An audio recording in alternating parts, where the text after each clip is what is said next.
Hello, everyone. I'd like to call the Executive Committee meeting Tuesday, April 25th, 2023. We'll start off with a roll call. Mr. Hess? Present. Ms. Polk? Present. Ms. Weber? Present. Ms. Parker? Mr. Fairfield? Mr. Seroy? Mr. Carrico? Present. Mr. Featherling? Present. Mr. Miller? Present. Mr. Long? Present. Mr. Eckhoff? Present. Mr. Hunter? Present. Ms. Foster? Present. Mr. Wheeler? Present. Mr. Alexander Hildebrand? Present. We have a quorum. Before public comment, Chairman Wheeler has something to say. Yes, thank you, Mr. Chairman. I just wanted the committee to know that, and maybe if they already do, I appreciate staying close to this, but board member Ashcraft and his family are going through some troubling times right now. And they have a procedure they're up at the hospital for today. And if we could, for one of their family members, just my thoughts and prayers go out to them and hope everything goes well. So it's an unnerving time, an unsettling time for them. Yes, thoughts and prayers with Jeffrey Ashcraft. We have nothing under public comment today, so the approval of the minutes of the Executive Committee meeting March 28th, 2023. Can I have a motion and a second? Long first and Miller second. All those in favor say aye. Aye. All those opposed, same sign. Motion approved. We have nothing under legislative today, so next we have Kevin Duvall with the IT department for a monthly update.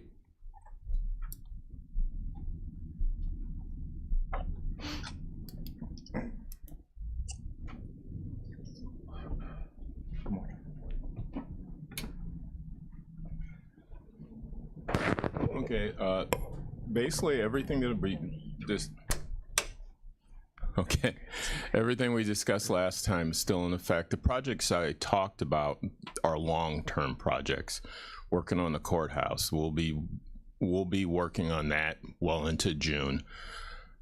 We've got some additional phases that just started. We had Wes contacted me yesterday. The chief judge wanted us to implement a version of the video system that we have here over there. That will be done over weeks or months. Now that the construction is getting near the end, that's the time that we come back, because we got to put the computers back in and put in the wireless and stuff. That needs to be done after they've completed their part or we're in the way. So what I've talked about last month continues next month and the next month. I'm mainly here to, if you have any specific questions, I'll give you a slight update on, as you know, Jason from my office is the project manager for your Tyler software that you put there. That's going well. We talk every day about what's going on, because remember, this is his first time doing project management. He's doing a good job on that. Everybody's showing up. Everybody, he says, is taking a good interest. They've gone through the department. This week is the probation department. They're doing their training. Remember, it's the key individuals, not the department people at this point. So their key individual, once they do the training, will be able to answer questions to their own personnel at that point. And that's what they're doing right now. And that's going well. It's going so well, they've actually, from what Jason told me, are shortening up the training sessions because everybody's picking up things fast.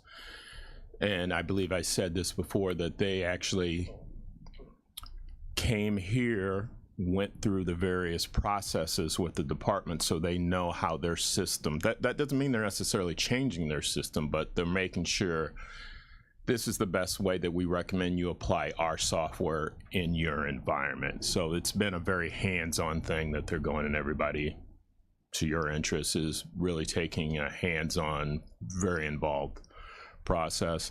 The training probably won't happen until closer to the end of this year or next year. We've purchased the hardware, maybe I already said this, I don't want to repeat myself. There'll have to be training rooms for the actual offices personnel to go through, and they'll be doing multiple departments at the same time, so you're not taking forever to do that. I've talked to the chairman and Wes about rooms that we can designate for that. I purchased the hardware for that because obviously you can't take their PCs and put it in there, or nobody be able to do work at their time. That being said, that was part of the original project cost, so that's in there. Basically, it was part of that.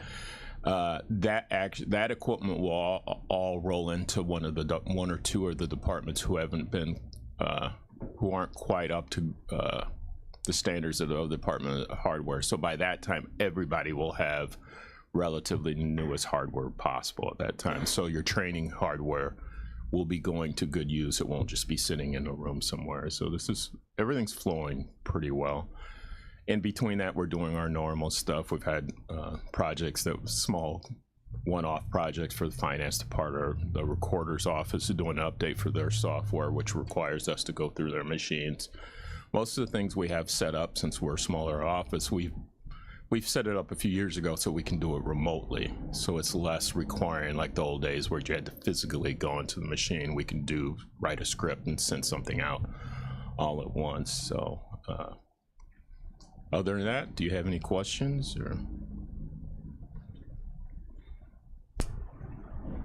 Or Steve Hunter. Thank you very much, Chairman. Yes. Kevin, I got a question, and it's directed towards the circuit clerk's office. And my question may be antiquated in terms of what I had posed to Sandy before in terms of cross-training. Could you, or Jason, or has Jason imparted to you what kind of training will be necessary for the circuit clerk's office? And is there a cross-training component, or is that one training meets all the requirements for that office? to be careful how I answer for an elected official. Yeah, no problem. At that point, You got good lineage, you know. Your predecessor, your dad, always gave me the right answers. Okay.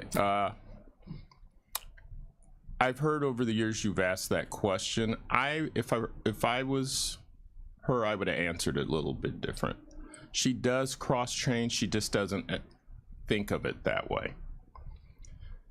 This training is everybody will learn everything. So it's not this department only learns this module. They will all be learning that. So where she assigns somebody, that'll be up to her, and we don't have any say. So we're just making sure that the software does what they say it to do, and that the personnel show up and do their training. Their competency, but we don't really have anything to do with that, and we'd be stepping outside of what we're allowed to do. But what I've known over the years, whether it was Sandy, I was here, or her two predecessors too, is everybody in their office actually can do something in another office. So, and that happens all the time.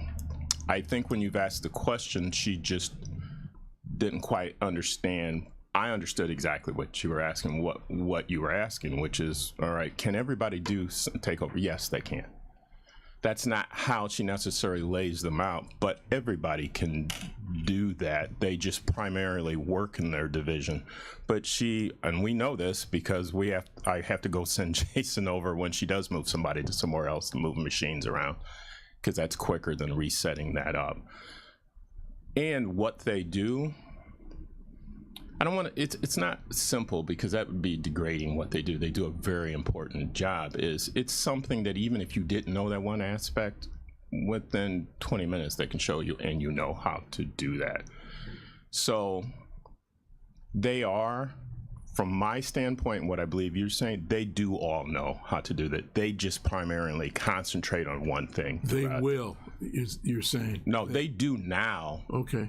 And that's how I would have answered your question. Because I didn't get that. They just focus on their one job, and they're not asked to go over there. But when somebody's off, they do send somebody over. You're cross-trained then at that point. So does that make sense? Yeah, it does. But that's my interpretation of how I answer it, because I see their personnel doing something, somebody covering somebody else. So if you're in traffic, they try not to do it. They try to, all right, keep people in that area so they get really good at that. But they quite often pull somebody from this division and go work over there because they're two down there. Well, you're cross-trained if you can do that. Does that make sense? Yes, it does. Okay. I want to make sure I didn't go too far into somebody's other office. And I don't think she was not trying not to answer. I just think what you were asking and what she perceived you were asking were two different things. So They do know. Thank you, sir. Any other questions? Good. Thank you very much. Happy birthday as well, Steve. Oh, wow. Thank you. You're getting the treatment today. Yeah, I am. Next up, we have the Health Department, John Beavis, with a monthly update.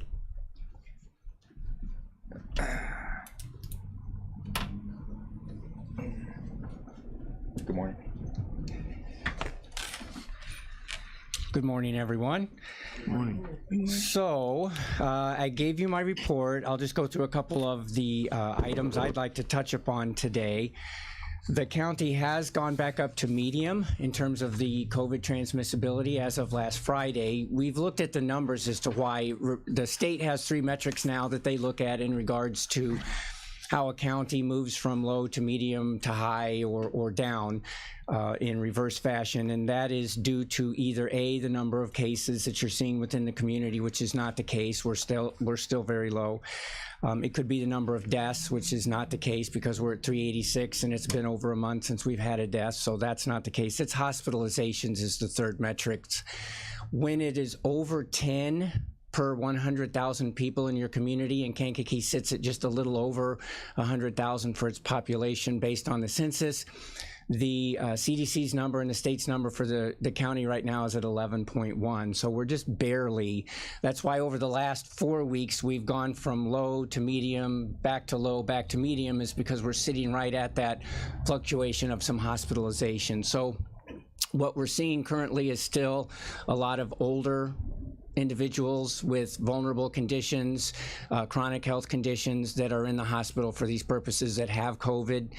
We are not seeing as much of the severe cases in the younger populations in relation to health. Obviously, with the help of the vaccinations that have taken place, with the safety precautions, the washing our hands, people staying home, just being more cognizant that we've learned over the last 3 years, that's definitely helping for everyone in the younger populations in regards to that. So just wanted to let you know why, if anyone's asking you, or if you were curious as to, we're medium this week, next week we might be down to low.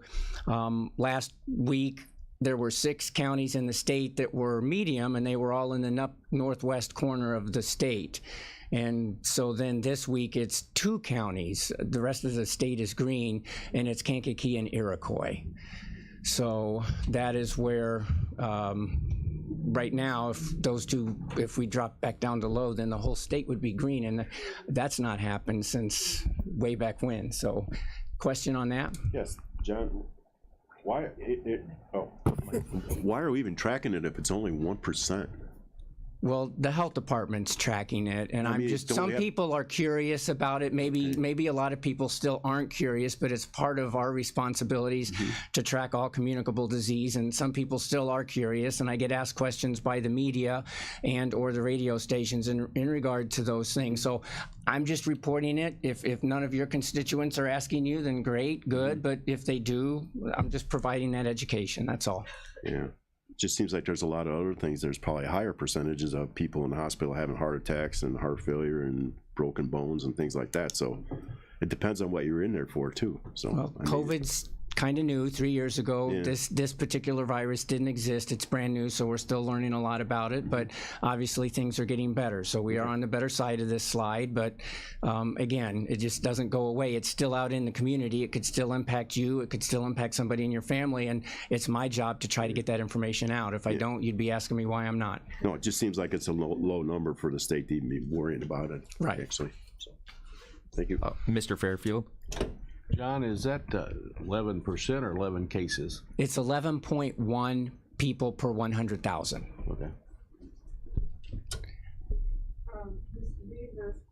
Are we seeing a new strand here? Microphone? Are we seeing a new strand here in Kankakee County of Not- COVID? No, I'm not aware. The state has not been pushing out any information. I've not seen anything from CDC in regards to any particular new variants of COVID. We seem to still be dealing with, the Delta and the Omicron after that. There have been some, obviously viruses will mutate and change into new variants, daily almost, probably. I'm not sure. I'm not a scientist, so I don't dabble in that kind of arena, but any of the new variants have not been an issue that the state is indicating that that's something that we need to be focused on, or that they're seeing any rise in cases in any particular communities, countries, states, counties, Kankakee, for example, that it needs to be concerned about. So what we appear to be dealing with is just this virus. At the beginning of this, one of the things I told you was viruses will do one of two things. They'll get stronger or they'll get weaker. Typically they get weaker, and this one is getting weaker over time, obviously, as we have our bodies have adapted to the virus ourselves. If we've had it, we've got the immunities for it now, so that when we get infected again a second time, a third time, a fourth time, just like with a cold or a flu or many of these other viruses like you're talking about that are out there, our bodies are better able to defend against them. It's the older populations, it's those that are dealing with cancer and other medical conditions where they've got medicines that they're taking that are taxing on their bodies to take care of a particular health issue, and when you get some other virus on top of that, then the body just can't handle that one too. It's like, okay, I stop. And those are the individuals that are most impacted by this. Those are the ones that are ending up in the hospital currently, and where that then medium is. And again, I just, it's a great question, but it's not that I'm trying to worry anybody. I'm just kind of letting you know that when we do go from medium to low, it isn't like, we are right on that fence of it's still low as far as I'm concerned, but based on a definition that's been given to us that we have to monitor, it's a medium. Mr. Eckhoff? Thank you, Mr. Chairman. Good morning, John. So May 11th, the emergency is over with COVID. Yes. So what happens if we were to go ahead and go into a high stage? Since you're still tracking it, what's the precautions or... That's a great question. Because they ended on May 11th, so... Yeah, the emergency is what ends on May 11th. Okay. COVID doesn't mysteriously just go away on May 11th. We all know that. Yeah. I wish, but that is not the case. We are at a much different place now today in our community and in the state and across the world in relation to what we're doing and how we're doing it because of COVID, because of all the things, and I will say this, because of all the things that we did, not knowing where we were at the beginning to where we are now, the mistakes that were made, the corrections that got made, the things that we had to do on the fly to try to figure out how best to manage everybody's health. And that was before there was even a vaccine. So here we are with the vaccine. So to answer your question in relation to on May 11th, if we go from low to medium to high, first, there's no talk that all of a sudden we're going to be going back down to lockdowns and things like that, like from day one. We would still be, there are recommendations that the health department and health facilities would make, and they're there now. If you're low, this is what we recommend you do. We recommend individuals wear masks. Don't have to. Okay, if you're older and vulnerable and wanting to get out into the public and or you're not feeling well, wear a mask. Wash your hands, stay home with your sick. This is the stuff we preach that people need to do. When you go up to a medium, then that starts to impact these recommendations still to places like hospitals and long-term care facilities, where now you may be going to visit patients, or the patients and the workers could be transmitting the virus or other viruses to their patients, or from the patients even to the care workers and the family members who are coming in to visit. And then obviously if we get to high, then it kind of kicks it up even more. And again, there's still just strong recommendations. I'm really telling you you should wear your mask. But again, it's going to be incumbent upon you or whoever if that's what they really want to do. Until such time as maybe it hits the fan and gets worse, that information then would trickle down obviously from CDC. Okay, thank you very much.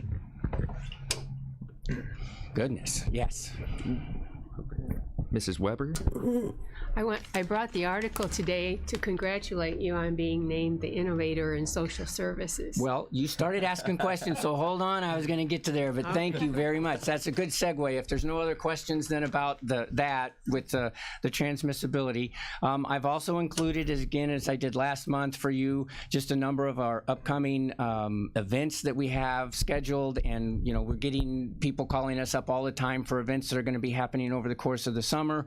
When we have the resources available, we definitely will repeat getting out there and working with those events and those communities, and sharing our information, getting our programs out there, because there is more that we do. Thank you, Carol. That's I want to say I'm very proud. The health department did receive a social service award for 2023. The article that she's got there, I think I provided it, a copy. Hopefully you can kind of see that was in the Journal a few weeks ago. They did a great article. It's one of the most comprehensive articles I can remember about the health department in a long, long time, in many years. So I'm very excited about that. I've shared that with the staff. I'm real proud of them. They are the ones who do the work within the community. It's not me. I'm the face of the health department as the administrator, but I go back and tell them, the recognition that they're seeing and hearing from you. So thank you for that. We were proud of that, and that actually came out the same week as Public Health Week. So we were able to recognize our staff on our social media and get that out there, and then we received that award at the same time. We also recently held the second of what we anticipate to be 4 adolescent health wellness clinics. That's part of one of our grants that we have. We worked the first 2 with Illinois State University, and then the second 2 that will be coming up in June. Anticipated dates are June 10th and June 24th. I believe at this point is with Olivet Nazarene University. So they have some nursing students who will come and then work alongside our nursing staff. They help assist with any kinds of sports physicals, wellness checks, any immunizations, things like that. We try to market this out to all the schools. We had a great turnout this second time. The first one had a few hiccups. It was our very first one, so we learned some new things on how to get the information out. The second one did fill up. We expect the third and the fourth one to fill up. We use it as an opportunity to try to get the individuals, the parents who have children, ahead of the fall. And don't procrastinate to get these things done for your kids before you start the school year. Try to get them done now, especially sports physicals for any individuals and athletes that are involved in sports, whether it's summer sports or going into the fall sports for junior high or high school. I do want to say another thing that I'm real excited about and proud of is a month ago, we had 2 CPR trainings for our staff, where we had individuals from both, in one event it was Riverside, the other event it was Ascension, came in and did some CPR training for our staff. We had not been able to have any of that officially during COVID because of the, not being able to interact with large crowds and things like that. They came in and did half our staff on one month and the other half on the other. Within a few days afterwards, one of my inspectors was out in the field in a restaurant where it's just a small facility where he was inspecting, and there's one worker in there. The worker had a seizure and collapsed. And within 2 minutes, he had assessed through this training the fact that the individual had a medical ID bracelet. He was able to review that. He called 911. He called the husband. Within minutes, 911 was there, the paramedics, and they took care of her. We haven't heard anything since then, haven't heard any negative about it, so hopefully she's okay. But he definitely did everything, that they had taught us in that training, and he did it with I'm sure I would have had some trepidation, I'm sure, but he did exactly everything that they went through with that training. So I wanted to commend him and recognize him, and we will be recognizing him, through our Board of Health next month, and also at our full staff meeting with some kind of recognition for that. And then I know there have been some questions coming up recently, and I do appreciate that we had been given some funding to help assist with the repair to our parking lot in relation to the wear and tear it's taken, especially through COVID. We are a bus turnaround. We've got 911 in our corner, all the vaccination events that we've had at the health department. So we are getting some funding. We have recently signed those contracts. Yesterday we had a meeting with one of there's 2 phases to this project. So there's 2 different contractors that were ultimately approved. The first phase is scheduled to begin May 8th. pending weather, obviously. But we met yesterday to discuss the who, what, where, whens, hows, and whys of that, how it'll impact our office, our staff, and parking and things like that in relation to the work. But that is moving along slowly but surely. So they anticipate to have that done before the end of May, and then hopefully we can get the final phase done before the end of June. So I just wanted to update that. With that, any questions on anything else I reported? Mr. Hunter? Thank you very much, Mr. Chairman. Good morning, Mr. Beavis. Good morning. I too saw the article that Carol referenced, the journal article with your staff, and I was wondering, are you aware of what the black representation is in the county population of 107,000? Approximately 20 to 25%, I believe. Close. Am I over, under? Well, anyway, I know what it is, but you're close. With respect to your workforce, you have a workforce of 35? Approximately 35, but we're down 5 staff now, yes. Okay, now, anybody look like me, which is within A human? employment ranks? Are you just a black person working Yes. at the health department? Yeah. At this time, currently, no. Okay, 0 out of 35. Yes. Okay. But I would like to answer, since I expected this question. Recently, the African Americans who have worked at the health department, we've had a Jackie, a Loretta, a Tyann, a Deb, a Jalman, a Betty Young, a Shamor, a Deontay, a Deborah, a Brenda, and a Renisha. 2 of those individuals retired, and the rest quit. And we have openings, and we do interviewing, and we do hiring. So hopefully that's the extent of the question. I would just like to see your your workforce reflect the minority population in the county. Additionally, you were speaking about the nurses doing the training. Did you say Olivet or is it Governor State? It's Olivet, ONU. Okay. Do you have any input, or they just send the students to you? You have any input as to who you receive as students or not? We do not select the students who come to us. Typically, they're senior students or whoever it is that their mentors deem worthy of coming to receive this type of training. Okay. You mentioned that you're 5 staff down.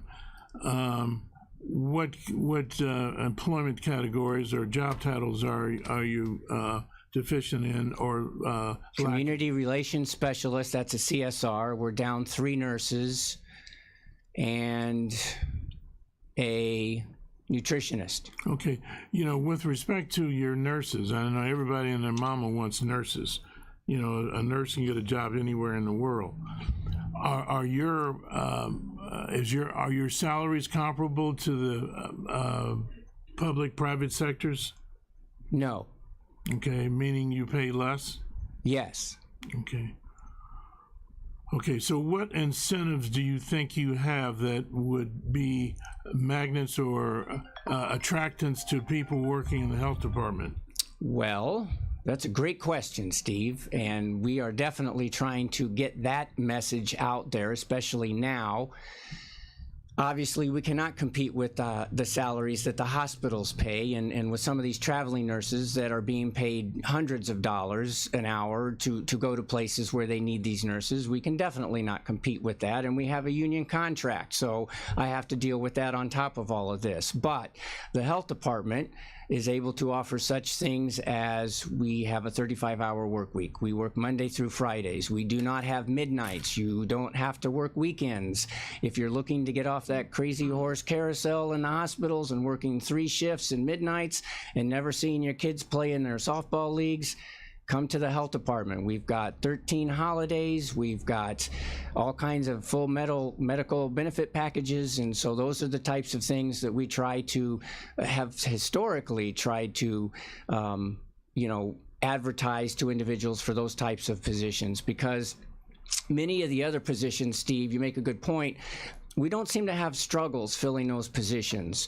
But nurses are a more specific title, and right now in this climate of especially since COVID, they rule the roost. They can pick and choose where they want to go and how they want to go. So we're hoping that they will recognize if they like the community, want to stay in the community, that maybe they see less, I guess, stress in terms of the type of work that we do versus working in a hospital. My question also, with respect to outreach in terms of trying to satisfy those staff deficiencies that you have presently, what efforts have you made, or are you going to make, or you need to make with respect to recruitment? We advertise wherever we can. To the colleges, to the KCC, to ONU. We put it in the media.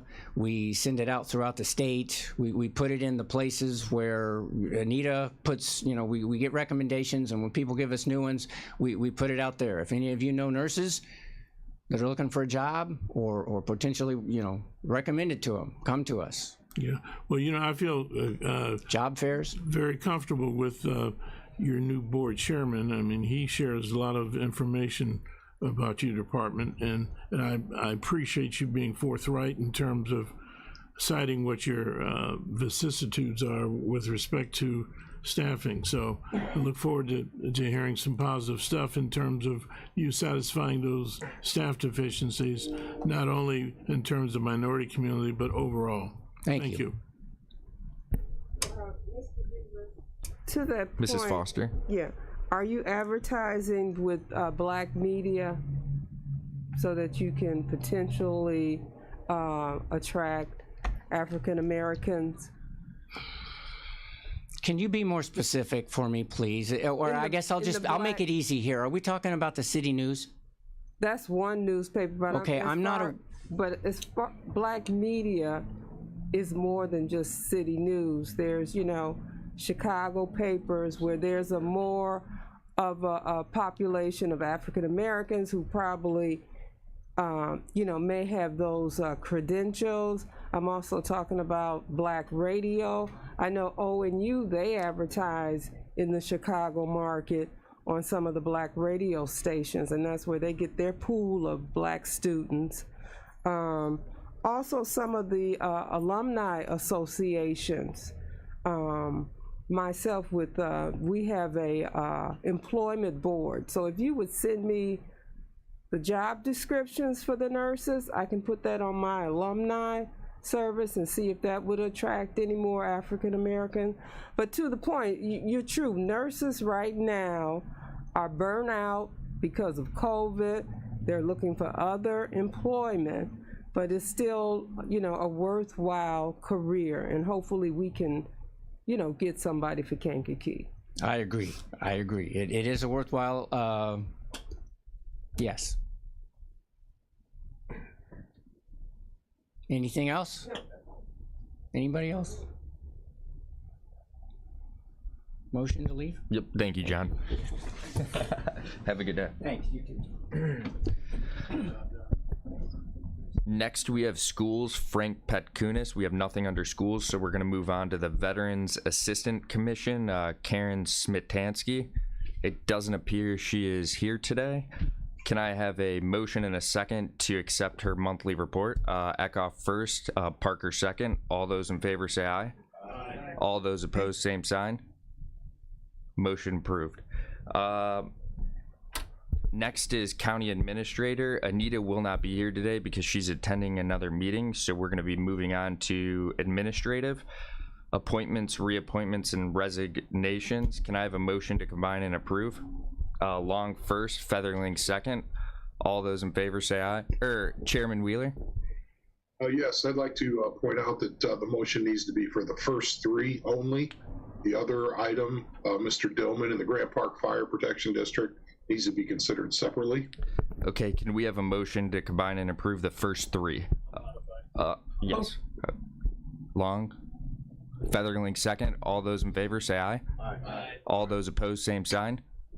Motion approved. The reappointment of Troy Kaufman to the Limestone Fire Protection District, the reappointment of Maurice O'Keefe to the Mantino Community Fire Protection District, and the reappointment of David Horn to the Greater Momence Fire Protection District.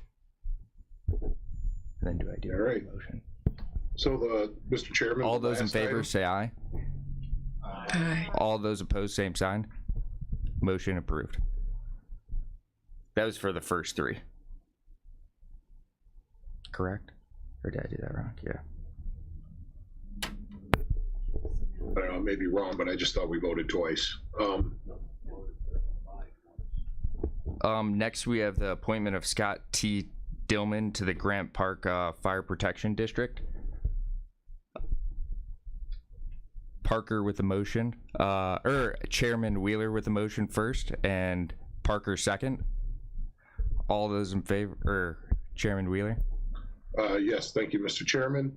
In this aspect, we had sent out the forms to be applied for either reappointment or initial appointment. We received one from Mr. Dillman, and at the time that the agenda went out, we did not have a second request for appointment for this position. Since that the agenda went out, the only name to approve today is Dillman, but we did receive an application from the current representative on there, Mr. Rademacher. It was tardy, so we cannot include it in this meeting. All I can say is that my recommendation, and is at the appointment of the chairman, with the advice and consent of the board, my recommendation is to move forward with Mr. Dillman, who submitted his information on time, and he is the recommendation that I would make to this committee.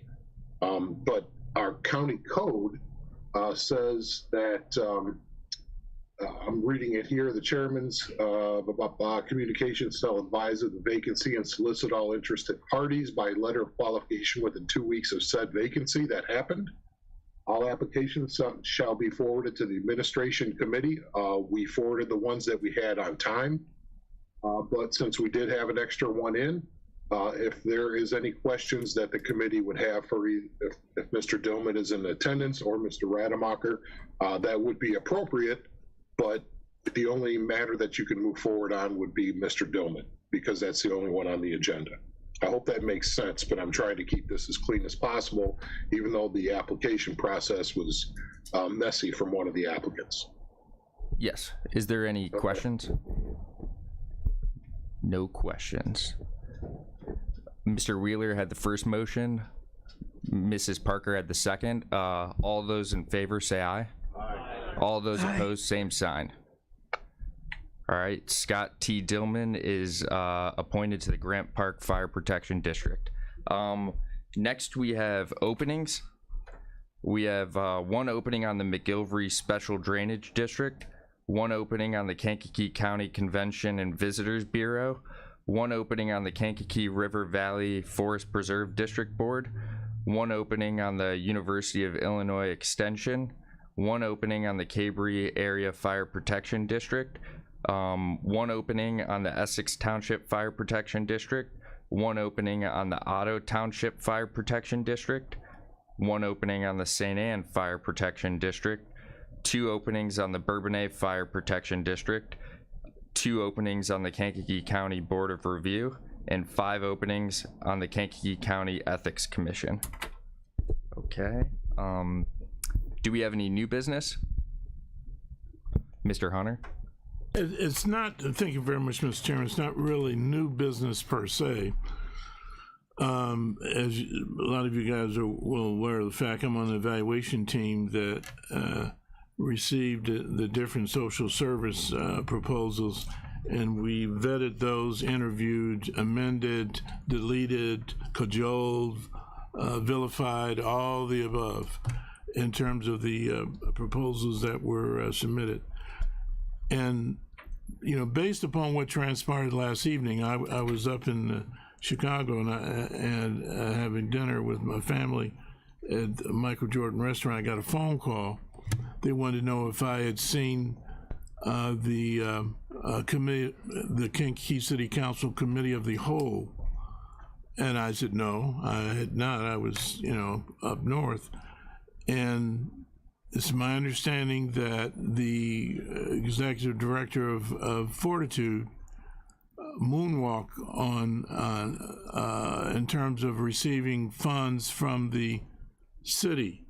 So I was wondering, at this point, Chairman Wheeler, where are we with respect to their proposal? Because I know that some of us, or I think all of us, went concurrence, that we were putting some strings attached to the funding that they were requesting.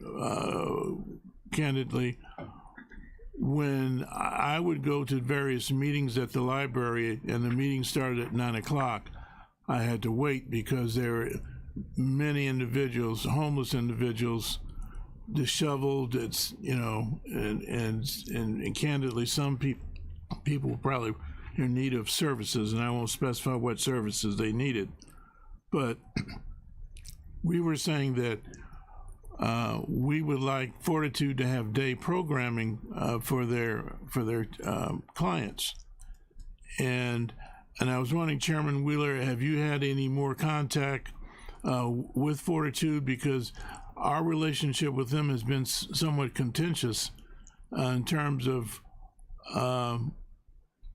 our discussions with them. Any new information to report?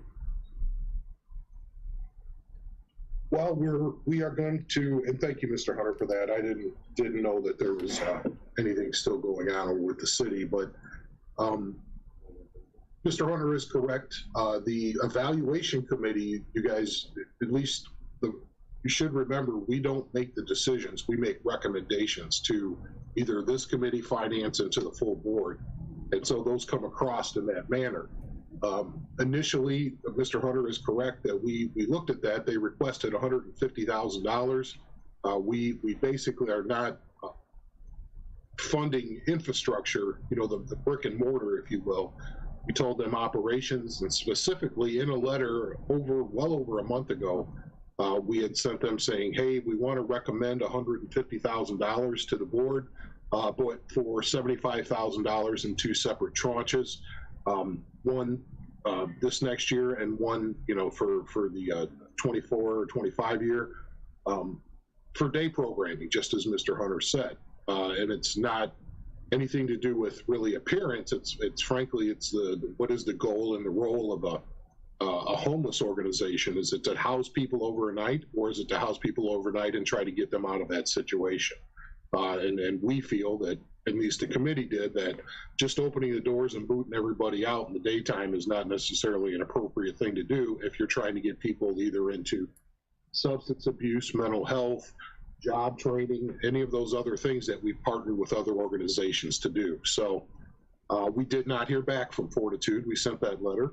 And so tomorrow it's on the agenda to basically have the recommendation acted on by the Finance Committee that, yes, this is allocated money if they so choose to do a day program.